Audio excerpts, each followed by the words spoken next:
자, 이번 시간은 지난 시간에 얘기했듯이 착오로 인한 의사표시입니다. 우리 교재 223페이지죠. 자, 거기에 109조 보세요. 착오가 있다고 해서 언제나 취소할 수 있는 게 아니라 거기에 109조의 요건을 별도로 만들어야 착오에 의한 의사표시를 취소할 수 있어요. 자, 1항 보시죠.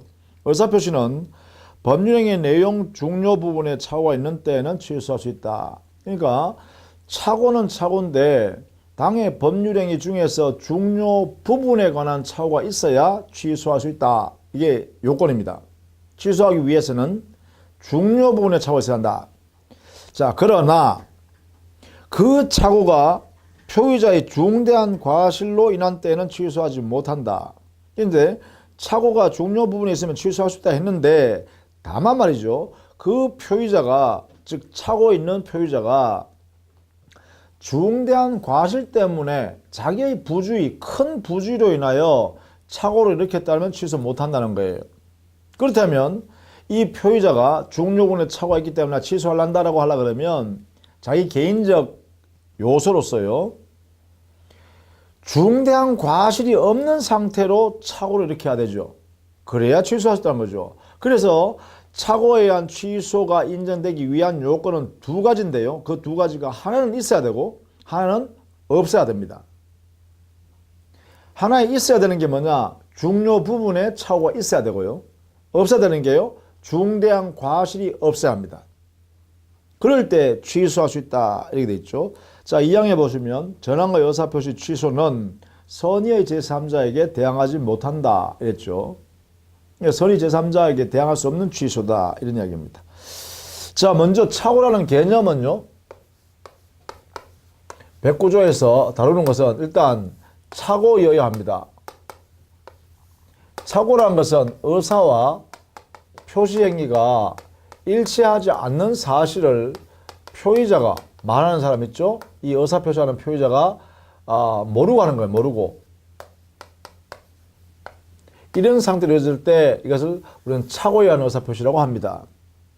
그래서 보통 이게 의사표시가 불일치하는 것을 모른다 해서 진실을 제대로 모르고서 자기가 지금 표시하고 있다는 것입니다.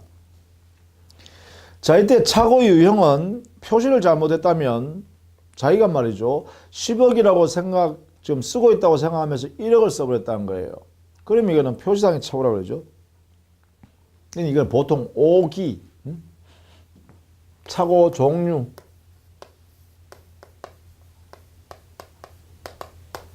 오기를 했다. 이거는 표시를 잘못한 거죠. 표시상의 착오. 이렇게 부른다는 거예요. 또 두 번째, 내용의 착오. 그 의미를 잘못 이해한 거죠. 의미를 잘못 이해한 것은 뭐냐냐. 여러분은 내용의 착오. 이렇게 표현한다는 거죠. 또 표시기관이 잘못 표시했을 때는 표시기관의 착오를 하는데 이게 조심해야 될 게요. 기관의 종류에는요. 표시기관도 있고 전달기관도 있어요. 표시기관이라는 것은 주로요. 예컨대 전신을 보낼 때 전신하는 그 타자수 있죠. 이게 표시기관이라 그래요. 뭐 전복 교환원 있죠. 이렇게 쳐주는 사람이요. 또 전달기관, 집배원 아저씨들이 바로 여기에 전달기관이 되겠죠. 그래서 이분들이 잘못 표시했다라고 하면 이거는 표시상의 착오 문제입니다. 이것은 이게 착오 문제로 발생한다는 것이에요. 이게는 표시기관의 착오는. 근데 전달기관의 착오였을 때는 착오 문제가 아니라고요. 의사표시가 상대방한테 도달되지 않았다는 이런 문제가 발생할 뿐이고 여기는 착오 문제가 생기지가 않습니다. 이렇게. 자, 그래서 이 두 가지는 의미를 잘 알아두셔야겠습니다. 그 다음에 대리인이 잘못 오인했을 때 대리인이 착오라 그러고 뭐 시세를 잘못 알고 있으면 시가에 대한 착오다. 뭐 이렇게 하겠죠. 착오는 유형이 너무 많아요. 근데 그 중에 말이죠. 동기의 착오, 문제예요. 자, 이게 이제 중요합니다. 자, 착오 중에 여러 가지 착오 중에요. 그 유형 중에서 가장 중요한 내용은 동기의 착오라는 부분입니다. 이 부분을 여러분이 꼭 정리를 해둬야 돼. 224페이지입니다. 동기의 착오란 것은 자기가 의사표시하게 된 이유죠. 이 동기라는 의미는 의사표시를 하게 된 이유, 의사표시를 하게 된 원인, 의사표시를 하게 된 연원, 뭐 이런 것을 말합니다. 그래서 동기는 의사표시는 아닙니다. 동기는 의사표시는 아니에요. 이 의사표시를 하게 된 이유라는 것이 이유. 이걸 동기라고 그래요. 예를 들면 이런 거죠. 예를 들면 전철역이 생긴다라는 소식을 들었으니까 사거리에 있는 그 땅을 내가 사겠다. 전철역이 생긴다는 그 사거리에 내가 땅을 사야겠다라고 마음먹고 말이죠. 땅 주인한테 가서 야, 이거 시세 지금 500만 원 가는데 내가 600만 원 줄 테니까 나한테 팔래? 이렇게 했어요. 자, 이때 살려는 사람은 500만 원짜리인데 600만 원 주겠다라고 했잖아요. 근데 왜 그렇게 살려고 그랬냐 하면 그 사거리에 전철역이 생긴다니까 사겠다는 거예요. 그러니까 전철역이 생긴다는 것 때문에 살 의사를 가지게 됐죠. 그러면 뭐예요? 전철역이 생긴다라는 것이 바로 살 의사를 갖게 된 이유가 되겠죠. 살 이유를 사게 되는 원인이 되겠죠. 그러면 전철역이 생긴다는 것, 이게 동기라는 거예요. 내가 살게, 내한테 팔래? 600만 원에 이 의사표시에 동기가 되겠죠. 그러면 전철역이 생긴다는 거하고 의사표시 내가 그 토지 내가 평당 600만 원에 사겠다는 거하고는 전혀 별개죠. 이렇게 해요. 그래서 의사표시 아니란 거야. 그랬어요. 그런데 알고 보니까 거기에 전철역이 그렇게 계약했네요. 그래서 그 토지 주인하고요. 그 토지를 사겠다는 사람이 당의 토지를 예컨대 말입니다. 60억에 사고 팔기로 약속했어요. 계약을 체결했어요. 근데 알고 보니까 거기에 전철역이 안 생긴다 그러네요. 즉, 그 매수인의 입장에서는 자기가 잘못 오인한 거죠. 잘못 인식한 거죠. 뭐에 대해서? 동기에 대해서요. 그죠? 그것이 뭐예요? 바로 동기의 착오라는 거예요. 그 동기를 자기가 잘못 인식했다 이 말이죠. 동기의 착오. 따라서 여기에 동기의 착오 사례들을 여러분이 알아두셔야겠습니다. 사례. 전철역이 생긴 줄 알고 샀는데 전철역이 안 생기더라. 그럼 전철역이 생긴다는 것에 대한 동기의 착오가 있다 이 말이고요. 또 그린벨트 안에 있는 토지인데 그 토지의 그 그린벨트가 곧 풀린다 그러더라라는 소문을 듣고 말이죠. 땅을 그러면 미리 사놔야겠다 싶어가지고 이 매수할 사람이 가서 땅 주인한테 야, 그거 내가 지금 한 300만 원밖에 안 가는데 내가 거기에다 공장을 좀 어떻게 설치해 보려고 하는데 장차 그 토지를 내한테 팔아라. 그래서 내가 300만 원밖에 안 되지만 내가 500만 원 줄게. 이렇게 합시다 그러면. 근데 좋다 해가지고요. 50억에 서로 사고 팔기로 했네요. 근데 알고 보니까 나중에 계약을 체결해서 보니까 그 그린벨트가 해제가 안 되더라는 거예요. 진실은. 그럼 어떻게 돼요? 그린벨트 해제된다니까 이게 뭐예요? 사게 된 이유죠. 사게 된 원인, 사게 된 동기란 거예요. 그런데 그 동기에 착각한 거죠. 그린벨트 해제 안 된다는 사실이 그죠. 자, 이런 것들 전부 다 뭐라 건다? 동기의 착오라 하고, 그러면 의사표시는 아니니까 뭐예요? 동기의 착오가 있는 것이지, 동기의 착오는 이 의사표시의 착오는 아니다 이래야 하죠. 그죠? 의사표시의 착오 문제는 아니란 거예요. 그래서 자, 동기의 착오가 나왔을 때 법적 효과는 어떻게 처리하느냐, 요걸 이제 정리하겠죠? 여기에 판례를 정리해 두십시다. 판례는요, 그래요. 동기의 착오는 원칙적으로 민법 109조 적용할 수 없다. 그래서 원칙적으로 취소할 수 없다. 이게 원칙이에요.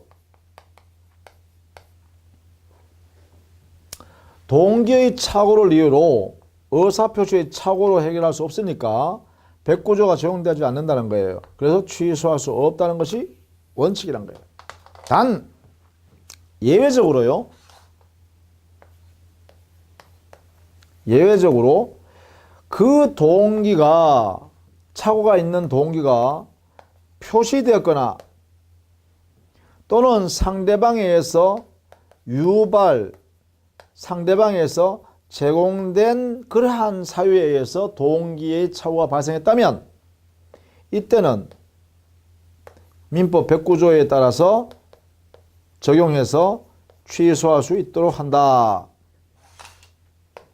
취소가 가능하다 이 말이죠. 이게 예외예요. 자, 여기에 109조가 적용되어서 취소가 가능하다는 이 사유가 발생하기 위해서는 반드시 그 전제 요건이 있어야 돼. 그 동기가 표시되거나 아니면 상대방에 의하여 유발되어서 표의자가 동기의 착오에 빠져서 의사표시했거나 아니면 상대방이 제공했기 때문에 그 제공된 잘못된 제공에 의해서 동기의 착오를 일으켜서 표의자가 표시했다든가 이런 경우에 해당되면 그때 취소의 문제로 다룰 수 있다 이 말이에요. 그렇다면 반드시요 동기가 표시됐다는 사유가 발생해야 되고요. 상대방이 유발시켰거나 제공했다는 사유가 있을 때만 취소할 수 있다는 것을 꼭 기억해야 됩니다. 이렇게 요 판례 태도를 반드시 알아두셔야 돼요. 요요. 그것이 바로 거기에 동그라미 2번에 판례도 다수 입장과 같이 그 동기가 표시되어 법령인 내용으로 되기만 하면 충분하고 합의까지 있을 필요는 없다 이렇게 하고죠. 표시 동기가 표시되어야 한다라는 거 하나. 또 더 나아가서 네 번째 줄입니다. 상대방에 의해서 유발된 동기의 착오이거나 상대방이 제공한 동기의 착오인 경우에는 표시 여부를 따질 필요 없다 그죠? 이때는 이것만 있으면 그때는 그래요. 109조가 적용되어서 취소할 수 있다 이렇게 하고 있죠.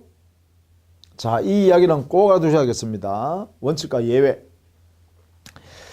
자, 그런데 우리는 동기 착오에 109조가 적용된다 했잖아요. 그러면 착오로 인하여 의사표시를 취소하기 위해서는 착오로 인한 취소권 인정하기 위한 요건이 있습니다. 이게 민법에 109조에 있었죠. 첫 번째가 뭐냐? 객관적으로 법률행위의 중요 부분에 관한 착오가 있어야 되죠. 그래서 법령의 내용에 중요 부분에 관한 착오가 있을 것. 이게 존재해야 됩니다.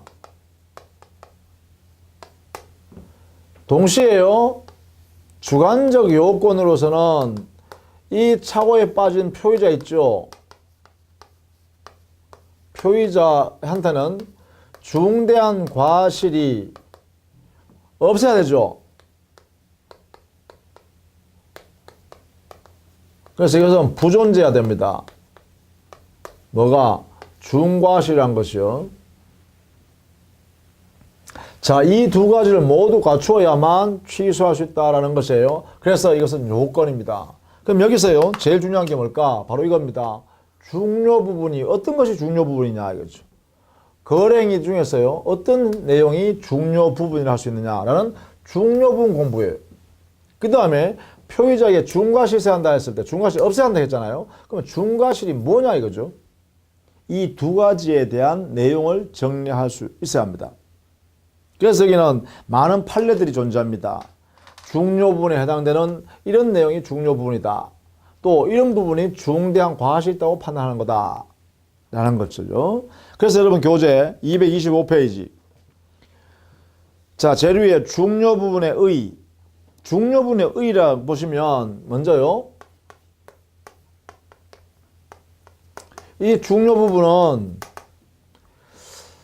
객관적으로 보면 보통 사람인 일반인한테도 중요 부분이 인정돼야 되고, 보통인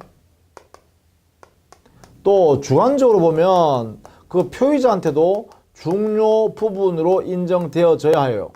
이 두 가지가 모두 갖춰졌을 때 중요 부분으로 인정할 수 있다는 거예요. 그래서 이것을 우리는 다시 객관적 요건, 주관적 요건이라고 그래요. 즉 중요 부분을 판단하기 위한 요소가 있는데 주관적, 객관적, 객관적, 주관적 내용이 있다. 그 기준의 판단 시점은 보통 사람인 일반인과 표의자, 당사자입니다. 이 두 사람 사이에 전부 다 중요 부분으로 인정되어져야만 한다. 자, 그런 부분은 뭐냐? 그래서 여기에 동그라미 2번에 구체적 예들을 판례를 통해서 정리해 두었습니다. 예를 들면 토지 매매 계약에서 토지의 경계나 토지의 현황에 관한 착오는 중요 부분일 수가 있다 했죠. 중요 부분일 수가 있다. 또 니은에요. 지적의 부족, 면적의 부족이요. 토지 면적의 부족 그 자체는 중요 부분이 아니라고 해야 하겠다. 또 디귿에요. 사람에 관한 착오, 당사자 사람에 관한 착오는 그 사람이 그 거래 행위는 법률행위 안에서 중요 부분이 될 수 있는지 없는지는 판단해 봐야 됩니다. 예를 들어 신용거래하는 경우에는 당사자 대단히 중요하죠. 또 돈을 빌려주는 금전 소비대차 같은 경우에는 돈 빌려가는 사람이 누구냐가 대단히 중요하죠. 또 보증인이 어떤 사람인가 대단히 중요하죠. 이런 내용이 있다 그죠. 그러나 현실 매매, 예컨대 그 자리에서 돈을 주고 그 물건을 받아서 가는 이런 매매 계약이요. 이걸 현실 매매라 그래요. 뭐 신발을 살 때 이거 얼마입니까? 5만 원요. 5만 원 그 자리 주고 신발 하나 갖고 가죠. 이렇게 간단한 그 자리에서 현장에서 계약을 체결하면서 바로 급부이행이 실현되어 버린 것을 현실 매매라 그래요. 현실 매매에서는요, 사람이 중요하지 않다는 거예요. 즉 매도인은 누구고 매수인은 누구고 이게 중요하지 않다는 거지. 현실 매매에서는. 그러나 뭐 위임 계약을 한다든가 일 맡아줄 처리할 사람요, 사무를 처리할 사람 계약을 하는 것을 위임 계약이라는데 이때 일을 맡아서 처리해 줄 사람 수임인이 누구냐는 대단히 중요하죠. 또 내 재산을 증여자가 수증자한테 내 재산을 공짜로 주기로 했어요. 자, 이때 수증자가 누구냐라는 것은 증여자한테 대단히 중요하죠. 따라서 이렇게 그럴 때는 사람이 중요한 부분이 되겠죠. 자, 이렇게 사람에 관한 착오는 경우에 따라서 나누어서 판단해 봐야 한다라는 것입니다. 그 다음에 리얼에요. 당해 목적물이 누구에게 소유권이 귀속되어 있느냐.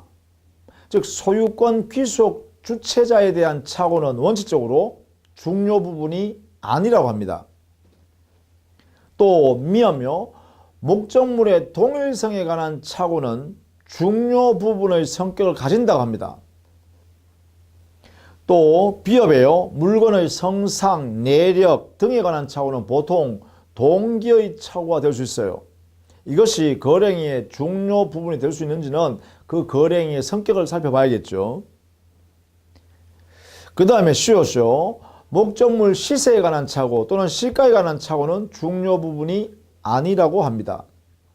또 제일 마지막 밑에 이응에요. 법률행위의 성질에 관한 착오는 중요 부분에 관한 착오라고 합니다. 자, 이런 내용들이 다음 페이지에 가면 판례도 정리해놨죠. 중요 부분 인정하는 예, 중요 부분이 아니라고 한 예. 자, 이거는 꼭 여러분 구체적으로 공부 좀 해야겠죠. 그죠? 이 중요 부분의 기본적 사례, 이 사례는 판례로서요. 중요 부분에 인정한 것, 인정하지 않은 것 이것을 쫙 나누어서 여러분은 좀 암기를 좀 해 두시는 게 좋겠습니다. 문제를 빨리 풀기 위해서는요. 그래서 지금 강의 들은 것을 계속 반복해서 보시고 우리 교재 226페이지에 가면 구체적 판례들을 적시해 놨어요. 그것도 한번 읽어보시면서 정리를 한번 해 두시기 바랍니다. 그 다음에요. 표의자에게는 중대한 과실이 없어야 합니다. 중과실이 없어야 돼요.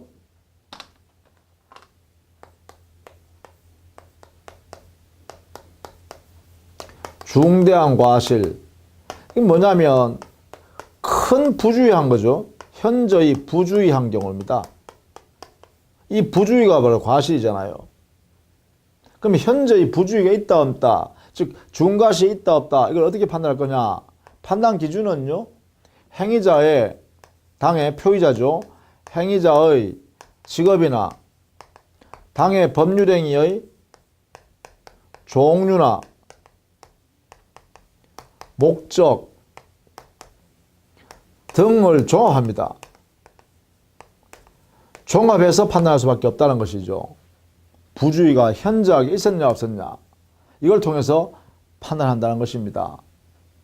그래서 현저한 부주의가 있다고 하면 중과실이 있는 것이고요, 현저한 부주의가 없다고 하면 중대한 과실이 없는 것이다, 이렇게 해석하는 거죠. 이렇게. 자, 여기에 대한 구체적 판례도 있죠. 중과실 유무에 대한 판례가 여기 있어요. 그죠? 예를 들면 공장을 설립하기 위해서 공장을 운영하는 당사자가 당의 토지를, 공장 지을 토지를 보고 사기로 했습니다. 매수하기로 했어요. 그런데 이 매수인이 말이죠, 공장을 지으려고 가지고 마음먹고 있는 매수인이 당의 토지에, 그 매매 목적물의 토지에 공장을 건축할 수 있는지 여부를 매매계약 체결하기 전에 조사해보지 않고 확인해보지 아니한 그러한 부주의는 중대한 과실이 있다, 이렇게 해석해요. 이에 반해서 고려청자로 믿고 매수인이요, 1억 원의 매매계약을 체결했네요. 그런데 알고 보니까 그것은 고려청자가 아니고 단순히 그 청자예요. 한 20만 원 주면 사는 거예요. 일반 청자일 불가예요. 자, 이런 경우에 이 매수인요, 감정인을 대동해서 같이 보면서 그 물건이 고려청자가 아닌지 아니면 고려청자인지를 감정이라죠, 감정하지 아니한 것은 큰 부주의가 있느냐, 즉 현재의 부주의가 있느냐, 이렇게 물어봤네요. 그랬더니만은 이때 매수인은 과실은 있을지언정 중대한 과실은 없다, 이렇게 평가했네요, 법원이. 그러면 중대한 과실이 없다면 취소할 수 있는 거고, 중과실이 있다고 평가한 경우에는 취소할 수 없다, 이래야 되겠죠. 자, 그런 내용이 바로 거기에 있는 내용입니다.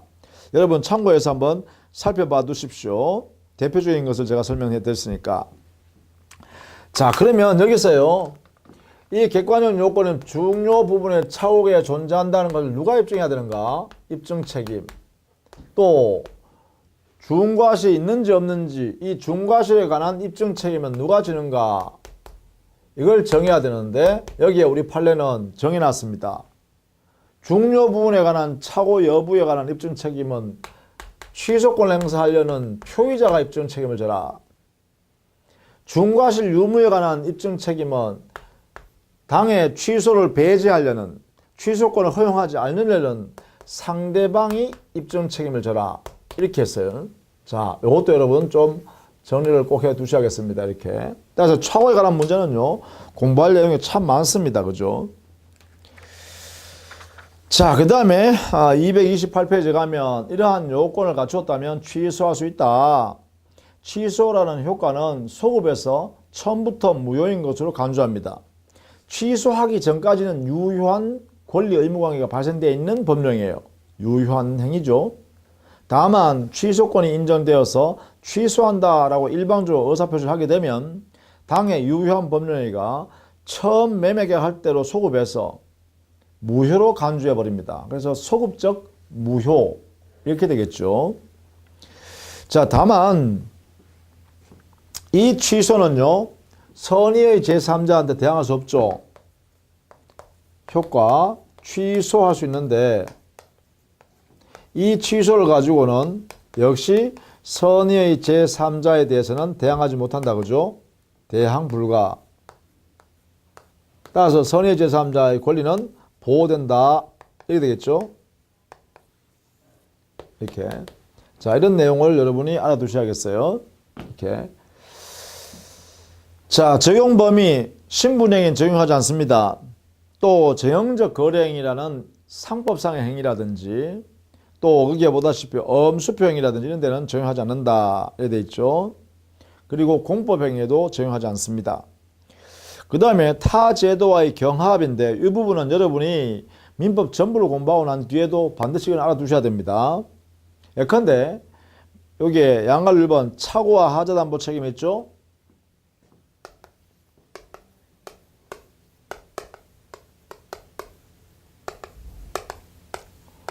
이 하자담보 책임은 매도인의 책임입니다. 매도인의 책임. 그래서 담보 책임의 내용은 뭐냐? 보통 손해배상 책임, 그 다음에 계약 해제당하는 책임, 뭐 이런 것들이 있습니다. 자, 여기에 이 차고나 하자 담보 책임을 물을 수 있는 게 누구냐 하면 매수인입니다. 매수인. 그렇죠? 매수인이 차고에 의해서 매수하겠다고 의사표시했고 매도인이 하자에 있는 물건을 팔았다는 거예요. 이럴 때 매수인은 차고에 의한 취소권도 가지고 있고 하자에 의한 의사표시했으니까 하자인을 매매를 했으니까 매도인에 대해서 매수인이 손해배상 청구할 수 있고 심지어 그 하자가 크면 계약을 해지해버릴 수 있는 권리도 있는가? 이 모두 가지고 있는가라는 문제가 매수인한테 대한 물음입니다. 여기에 대해서 우리 법원은요, 학설은요, 더군다나 학설은 여기에 차고에 관한 민법상의 총칙에 있는 규정은 일반 규정이고 여기에 매도인의 하자담보 책임이라는 것은 매수인이 선의이고 무과실, 즉 하자 있다는 사실을 몰랐고 모르는데 과실 없는 상태로 이렇게 매수했다면 이러한 권리 인정하는 매매 계약에서 특별히 인정되는 특별 규정이다. 이렇게 해석한다는 것이죠. 이렇게. 그렇다면 우리 법 원리에요. 특별법 우선의 원칙이라는 제도가 있기 때문에 착오로 인한 의사표시 취소권 인정하지 않겠다. 그러면 어떻게 해요? 매수인은 하자 담보 책임만 인정한다. 이렇게 하는 거죠. 자, 이것은 꼭 알아두십시오. 이렇게 착오와 하자 담보 책임이 경합됐을 때는 이 매수인은 뭐를 주장할 수 있다? 착오에 의한 의사표시 취소는 할 수 없고 하자 담보 책임에 관한 손해배상 계약 해제 요 부분만 인정받을 수 있다라고 해석하는 것이 통설이다. 알아두셔야겠습니다. 그 다음에 두 번째, 만약에 매수인이 착오에 빠져서 사기당한 의사표시를 했다라고 하면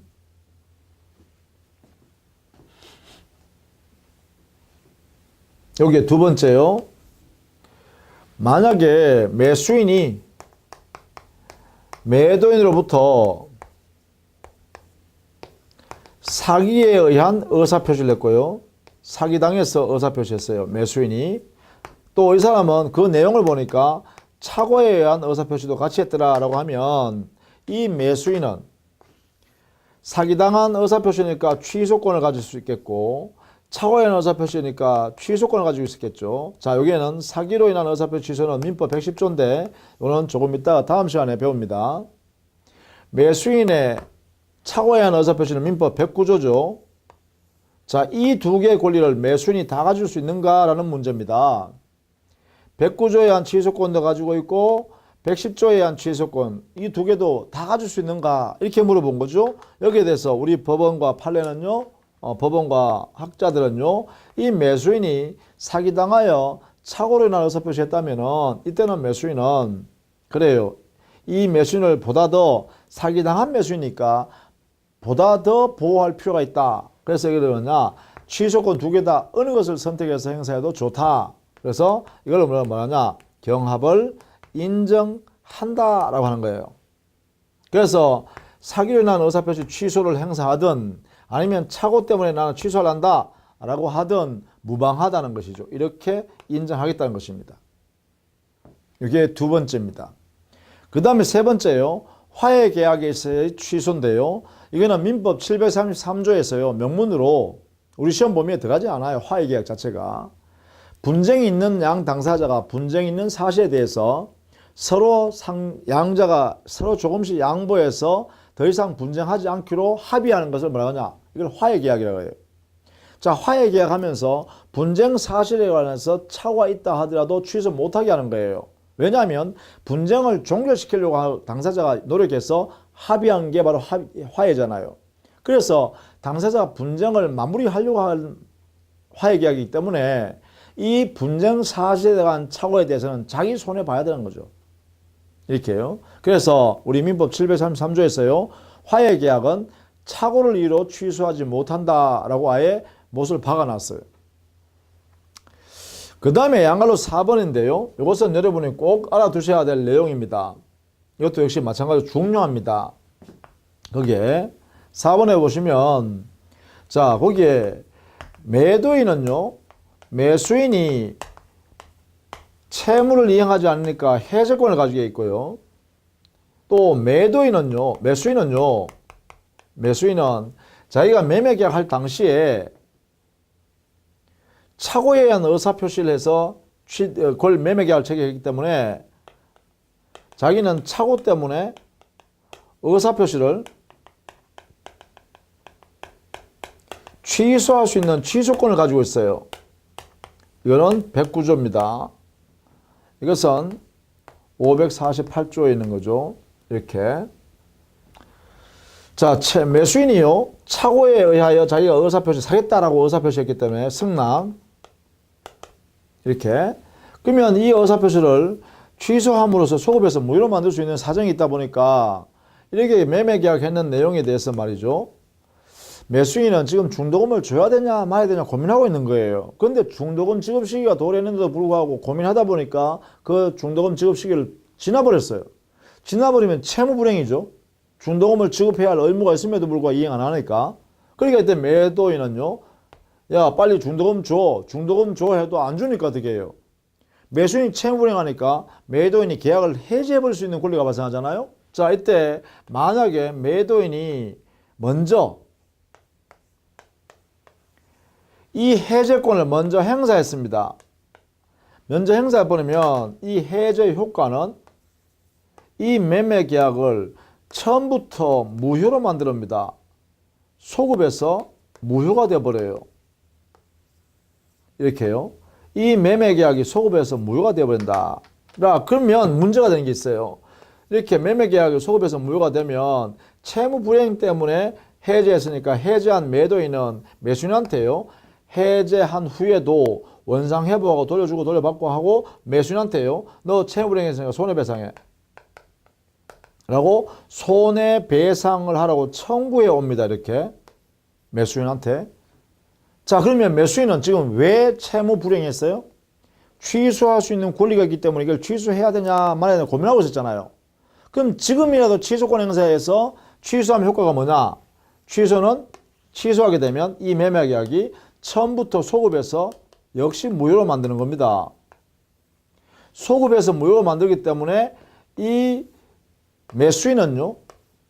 채무 불이행이 처음부터 없어지게 되어버립니다. 그죠? 채무 불이행 자체가 없어져 버려요. 뭐 때문에? 취소 때문에요.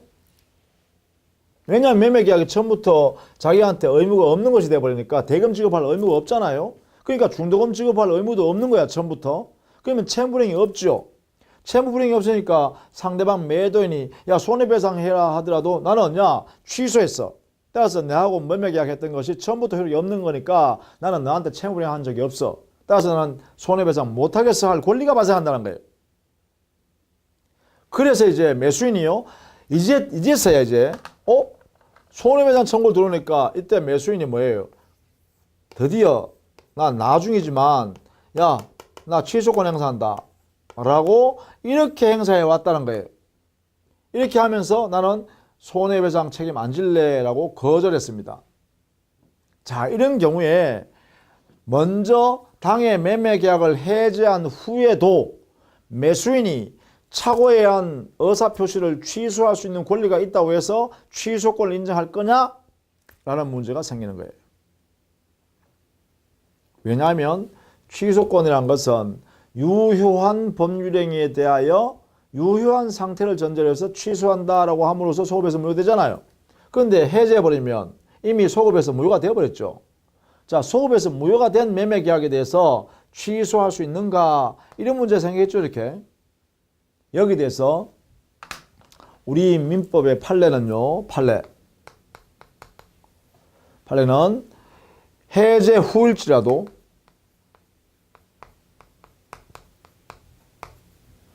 취소권 행사가 가능하다 이렇게 했어요.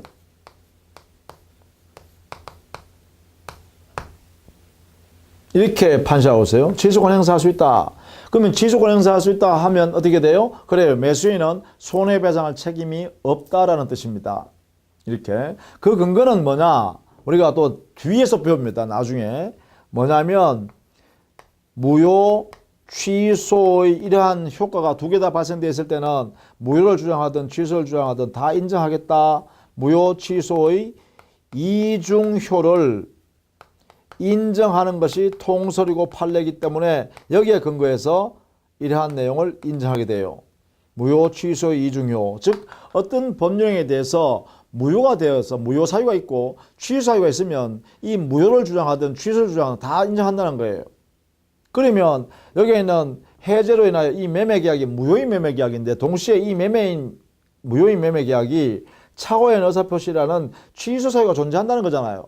그러면 무효란 사유와 취소할 수 있는 상태가 함께 존재하고 있죠. 이런 경우에는 무효를 주장하든 취소를 주장하든 다 인정된다는 거죠. 따라서 이때 이 매수인은 취소권을 행사하더라도 무방하다 이런 결론에 도달하겠죠. 이렇게 해서 인정하고 있다라는 것입니다. 이 부분은 꼭 알아두셔야겠습니다. 자, 이렇게 해서요. 착오의 의사표시. 여기는 공부할 양이 좀 많습니다. 그죠? 우리가 여러분 숙지해야 될 것도 많고 이해해야 될 것도 많아요. 특히 요건 부분에 집중되어 있죠. 그리고 여기에 있는 경합되는 것들, 다른 제도와 경합되어지는 이런 것들도 여러분 함께 이해를 좀 해 두셔야겠습니다. 자, 다음 시간에는 하자 있는 의사표시로 정리하도록 하겠습니다. 자, 수고 많으셨습니다.